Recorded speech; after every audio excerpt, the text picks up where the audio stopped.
Aujourd'hui, les gens se demandent comment et quand l'économie mondiale va se relever de sa récession actuelle. Même si personne ne peut prédire l'avenir, les utilisateurs d'eToro recommandent de rechercher des informations en observant comment les marchés ont réagi aux épidémies précédentes. Par le passé, après une crise initiale due à une épidémie, les marchés ont mis environ 6 mois pour rebondir. Une baisse à court terme avait tendance à être suivie par la poursuite d'une tendance haussière. Par exemple, la grippe porcine a commencé en 2009. 6 mois plus tard, le S&P 500 a augmenté de 18% et, en un an, il était en hausse de 35%. Bien que les rebonds passés ne permettent pas de prédire ce qui va se passer maintenant, ils peuvent faire la lumière sur ce qui pourrait nous attendre. Vous souhaitez obtenir plus d'informations ? Sur eToro, vous pouvez consulter, poser des questions et comparer les stratégies de plus de 10 millions d'utilisateurs du monde entier. Participez à la conversation. Sur eToro, le leader mondial des réseaux de trading social.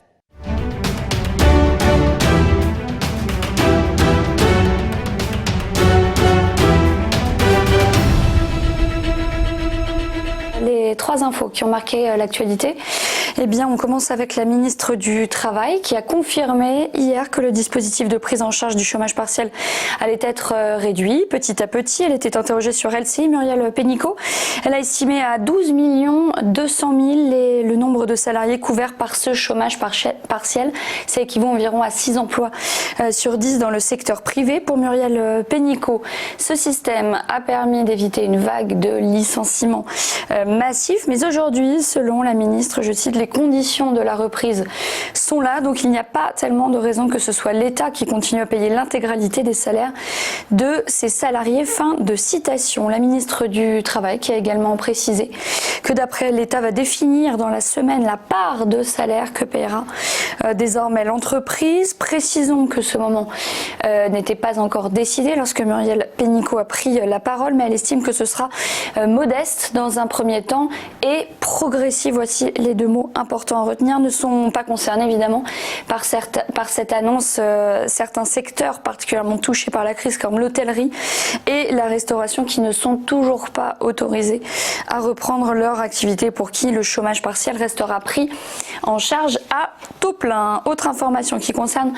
maintenant cet appel des petits commerçants. Alors que de nombreuses boutiques ont réouvert depuis hier, la Confédération des commerçants de France demande aux grandes enseignes de faire un geste de solidarité commerciale afin eux de pouvoir redémarrer leur activité de façon optimale. Francis Palombi, le président de la Confédération, a annoncé sur BFM TV hier vouloir demander au ministre de l'économie de lancer, je cite, un appel, un grand mot d'ordre de civilité, de solidarité commerciale aux grands groupes, aux grandes enseignes, d'être tempérés sur les grosses promotions systématiques, y compris sur Internet, et ce évidemment afin de ne pas capter l'intérêt des consommateurs avec de grosses promotions dès les débuts de ce déconfinement.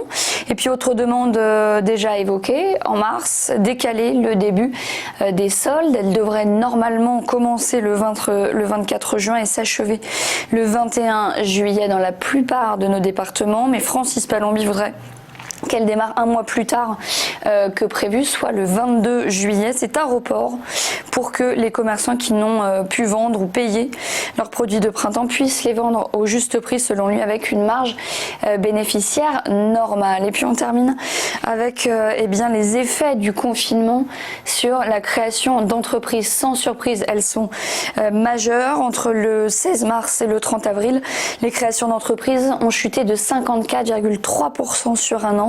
Le Conseil national des greffiers des tribunaux de commerce a publié un communiqué qui illustre, selon lui, la défiance des entrepreneurs vis-à-vis de l'avenir. L'effondrement de la création d'entreprises est plus important pour l'hôtellerie-restauration, évidemment, avec une baisse de 77%, suivie par les industries manufacturières et extractives avec moins 70%.